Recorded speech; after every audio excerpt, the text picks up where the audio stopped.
Wow, grabe yung view. Tayo lang yung tao.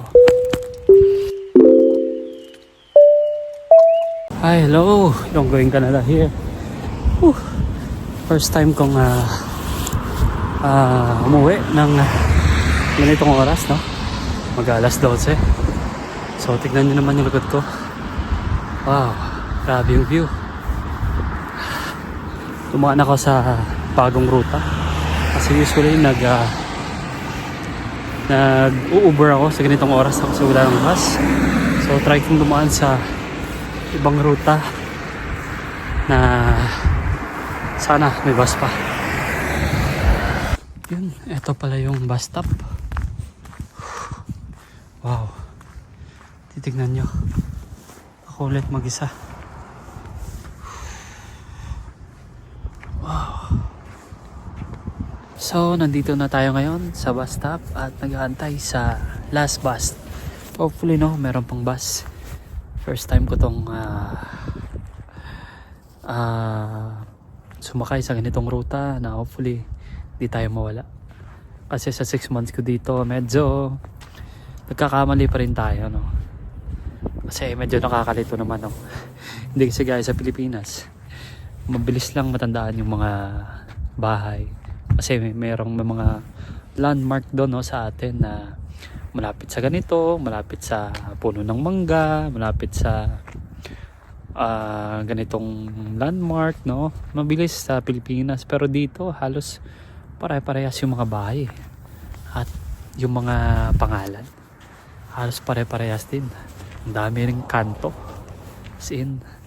So, hopefully hindi tayo mawala mamaya. Kasi mag-alas 12 na. As usual, no? Walang katao-tao. Time check na 11:35 na siguro. So, eto yun. Kakabagsak lang kanina yung ng snow. Kaya nag-prepare na tayo kasi tumingin na tayo sa weather forecast ng isang araw at kahapon, no, bago tayo matulog. So hopefully hindi na to babagsak. Para sa forecast medyo may mga 40% bukas na babagsak pa eh. Kaya may mga baon ako palagi, always ready. Pag ganito kayang-kaya lang yung ginawa. Tayo lang yung tao. Napakatahimik ng paligid. A few moments later. Ay, salamat, nakarating din. Kinabahan ako dun, kasi nawala yung signal ng yung signal ng bus. Kasi dito sa app nila makikita mo kung saan na yung bus, kung malayo pa ba o parating na. Malalaman mo sa app, merong GPS yung bus nila.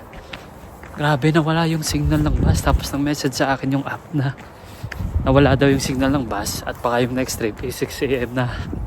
Wow, kinabahan ako ng todo dun. Kasi syempre tignan mo nga naman, no? Nag-snow, no? Maginaw, tapos wala ka pang bus next trip 6 AM. Ako lang magre-rescue sa akin dito.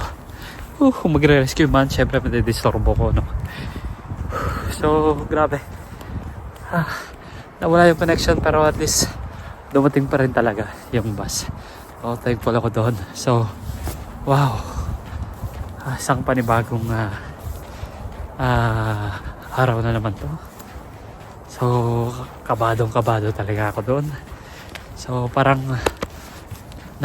I feel na-relief talaga ako. Grabe. Grabe. So, yun, talagang grabe yung feeling ko ngayon. Kasi kung hindi dumating man ang bus, last choice ko is Uber. Uber napakamahal. Siguro nasa $18 siguro babayaran ko or 20. So, isang trip lang yun, isang ride. Wow. Thank you, Lord. So, bukas doon ulit ako dadaan. Kasi tinanong ko yung driver, sigurado daw yung last trip nila ay nasa 11:30. So, okay na. medyo confident tayo doon. Whew. Kasi usually pag weekend, nag-Uber ako. So, napakamahal, no? So, ngayon, thankful ako doon, no? Meron akong panibagong way o ruta na nakita, nalaman. So, makakasave na ako doon. Thank you, Lord. At eto na nga, pagdating ko sa bahay, nagsaing na ako, nagpalambot ng kamay ng baboy at sinimulan ko na yung pag-exercise, no? Sinisikap ko talagang i-insert yung pag-exercise, no? Sa kahit anong oras sa isang araw. Kasi dati, nag-exercise ako pagkatapos pumangon. Pero ngayon, dahil sa medyo maaga na akong pumapasok, ginagawa ko na lang, ini-insert ko yung pa-exercise pagdating ko sa basement. Sabi nga sa kasabihan na pag gusto may paraan, pag ayaw maraming dahilan. Ito na yung naging routine ko sa isang araw ko, no? Kasi iba talaga yung pakiramdam pag nag-exercise ka, no?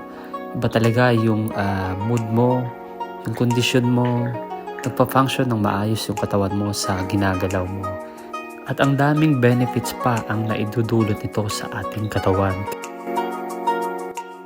At yun, luto na yung sinaing natin at malambot na yung baboy. So, sinimulan ko na mag-slice ng baboy. At actually, no, hindi ako expert sa pagluluto. Actually, may coach ako sa likod ko, no? Kung nakikita niyo yung cellphone sa likod ko, kino-coach ako ng aking asawa kung paano gumawa or kung paano magluto. So, dito sa abroad, kung ano lang available, yun lang yun. At habang nagpapakulo ako, nanonood ako ng balita at syempre kinakausap yung aking asawa. Bali, yung mga balitang pinapanood ko ay ni YouTube ko lang. Kasi hindi naman tugma yung oras natin dyan sa Pilipinas. Nauuna yung Pilipinas, no? Tapos nagtutugma lang yung date natin pag 12 AM dito sa Canada. At dito ko lang na-realize, no, na nagkamali ako dito. Dapat pala nilagay ko na yung mga ingredients, no, habang nagpapakulo ako. Pero okay lang yon kasi nasa learning stage pa lang tayo sa pagluluto. By the way, yung niluluto pala natin ay sinigang sa baboy. Kaya nilagay ko na yung baboy at pinakuluan ulit. So habang nag-aantay ako na lumambot yung baboy, nagre-relax muna tayo at dito ko inaalam yung mga weather bukas, yung schedule ng bus para prepared tayo kinabukasan. At yun na nga, kumukulo na at try natin dito kung lumambot na ba yung baboy. So sa time na to, parang medyo hindi pa siya lumambot at binalik ko ulit kasi alanganin pa. At yun na nga, nilagay na natin yung sinigang na seasoning. So eto talaga yung na-miss ko. Actually, first time ko tong magluto ng sinigang. Talagang na-miss ko ng sobra-sobra to. So tinikman ko na ngayon, no? Kung kumusta ba yung luto ko, kinakabahan ako dito. Sana ma-meet ko yung iniisip kong expectation ko sa sigang. So success! Kuwang-kuwa rin. Kahit pa paano, no? So iba pa rin yung luto ng ating nanay at asawa. So pwede na. Malambot na. At yung sabaw dito makikita nyo, sa sobrang pinapalambot ko yung baboy na wala na yung sabaw, no? Konti na lang natira. Pero okay lang kasi nasa learning stage pa rin tayo. Kaya tara na, kain na.